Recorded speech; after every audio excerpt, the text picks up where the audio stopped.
Bienvenue à toutes et à tous dans cette nouvelle édition d'information. L'actualité tout de suite, et c'est cet été qui passe très vite puisqu'on est déjà au mois d'août, un mois d'été donc déjà passé, et les professionnels du tourisme de la région tirent déjà un premier bilan de l'activité touristique des Hauts-de-France à l'image des campings. Quand même pas mal de soleil pour un mois de juillet et une semaine caniculaire même. Quel a été le taux de remplissement de ces établissements? Et bien pour le savoir, notre journaliste Louis Caillé est allé à la rencontre d'Alain Boulanger, le vice-président de la Fédération des hôteliers du Pas-de-Calais, au camping de l'Épi à Merlimont. Un lieu qui approche les 50 ans et qui compte 180 emplacements, dont 150 résidentiels. Et pour eux, eh bien, le bilan est mitigé. Le site n'a pas pu faire le plein pour le premier mois d'été, mais la saison estivale n'est pas terminée. Il reste encore le mois d'août pour rattraper le tir. Écoutez, le bilan est plutôt mitigé. En résidentiel, on a plus des retraités ou des gens qui vont être à la retraite. Par contre, en passage, on a vraiment de tout, quoi. C'est des familles avec des enfants, des retraités qui veulent être au calme. On est un petit peu tout, hein. Pas beaucoup d'étrangers. Un petit peu de Belges, mais vraiment les étrangers, depuis la construction d'autoroutes, on n'a plus beaucoup d'étrangers, quoi. Avant, ils arrivaient du Nord, la Scandinavie, des Russes, des Polonais. Ils arrivaient ici, ils faisaient une halte, hein, une journée ou deux. Maintenant que l'arrivée de l'autoroute, les Anglais ils débarquent à Calais, donc ils descendent. Et les Hollandais, pareil, on est qu'à 3-4 heures de Hollande, donc ils descendent sur la Vendée ou sur Bordeaux, voire pour aller sur l'Espagne par la suite, quoi. Autre idée, vacances, après le camping, les gîtes, ça existe depuis 1956, des gîtes de France qui proposent des hébergements au milieu rural un peu partout dans le pays, une formule qui séduit une clientèle à la recherche d'un coin de nature pour passer des vacances à la campagne. Contrairement aux hôtels, ces gîtes permettent de profiter de plus vastes espaces grâce aux commodités d'une maison comme une cuisine ou une machine à laver. Dans le Nord, ce sont plus de 700 gîtes en location, et pour obtenir ce label, eh bien, les propriétaires doivent répondre à des normes très précises en termes de surface, de sécurité et de confort. Les gîtes de France tentent de dépoussiérer leur image un peu vieillotte qu'on leur colle à la peau, et près de 25% des propriétaires des gîtes sont agriculteurs. C'est le cas de Catherine Bram qui a ouvert la Grange des Deux Pays à Nieppe il y a presque un an. Ici, entre la France et la Belgique, au milieu des champs, une ancienne grange peut aujourd'hui accueillir jusqu'à 8 personnes pour 100 € la nuit. Idil Gunay l'a rencontré.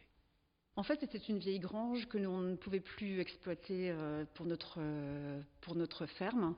Donc, nous avons réhabilité cette grange pour pouvoir créer un gîte et pour aussi pouvoir connaître d'autres horizons par rapport aux personnes qui viennent dans ce gîte. C'est toujours très intéressant, on apprend plein de choses et ils nous font découvrir leur environnement chez eux, ils expliquent un peu leur territoire. Récemment, nous avons eu des gens qui habitaient la Nouvelle-Calédonie et ils nous ont tout expliqué, comment ça fonctionnait chez eux par rapport à la France, etc. C'est très très intéressant. On fait plein de découvertes. Et il va falloir quand même penser un peu à la rentrée. Les étudiants sont parfois à la recherche en ce moment même d'un logement pour la prochaine année scolaire.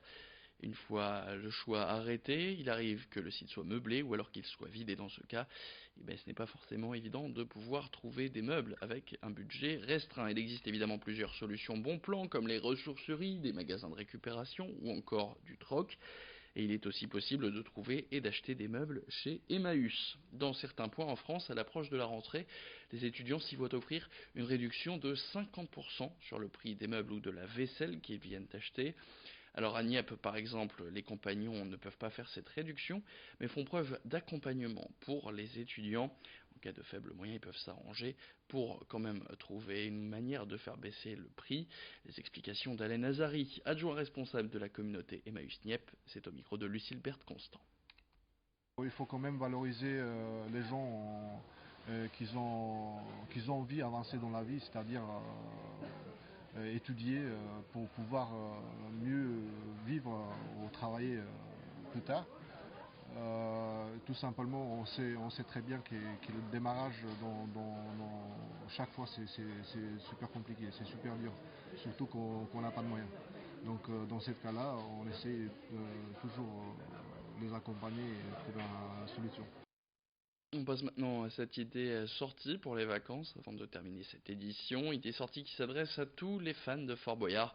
Vous connaissez forcément cette émission diffusée tous les samedis soirs l'été sur France 2, où des célébrités affrontent de nombreuses épreuves et énigmes sur ce célèbre bâtiment situé au large de La Rochelle.